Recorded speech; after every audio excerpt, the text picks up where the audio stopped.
এমন কিছু গল্প আছে যা আমাদের জীবনকে একেবারে নাড়িয়ে দিয়ে যায়, নতুন করে অনেক কিছু ভাবতে শেখায়।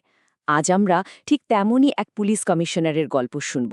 এই গল্পটা আমাদের ভেতরের অহংকারের গভীর এক সত্যকে সামনে নিয়ে আসবে। কি অদ্ভুত একটা কথা, তাই না? একবার ভাবুন তো, রাস্তার পাশের এক টুকরো জমি, একটা দোকান বা একটা বাড়ির কত দাম, অথচ সেই একই রাস্তায় যখন একজন মানুষ এসে দাঁড়ায় তখন তার জন্য কোনো দামই থাকে না। এই যে একটা অদ্ভুত বৈপরীত্য, এটাই কিন্তু আমাদের আজকের গল্পের মূল ভিত্তি। তো এই গল্পের একেবারে কেন্দ্রে আছেন একজন অবসরপ্রাপ্ত পুলিশ কমিশনার।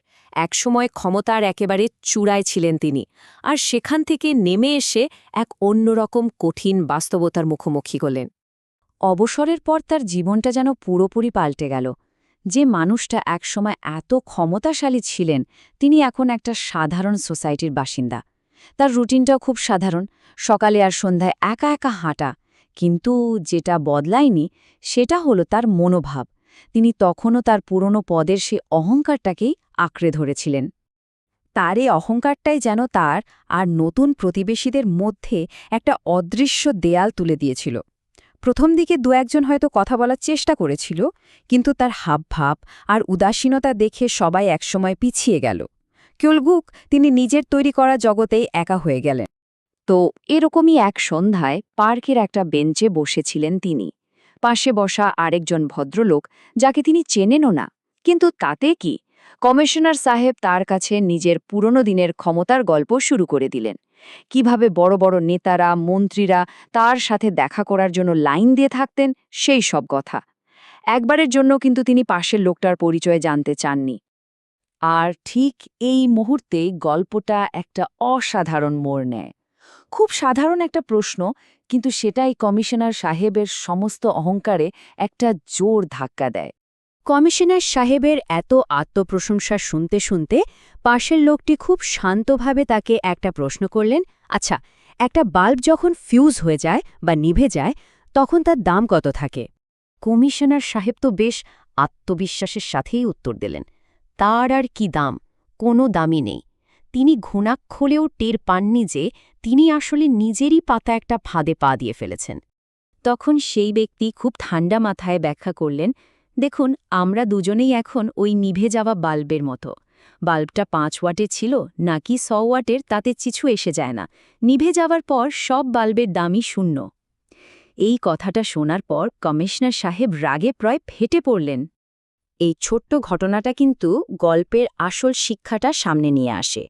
আচ্ছা, এই দুনিয়াটা আসলে কাকে সম্মান করে? উত্তরটা হলো উদীয়মান সূর্যকে। এর পরে যা প্রকাশ পেল তা ছিল আরও চমকে দেওয়ার মতো। যে লোকটি কথা বলছিলেন তিনি জানালেন যে তিনি নিজে 2 বারের সংসদ সদস্য ছিলেন।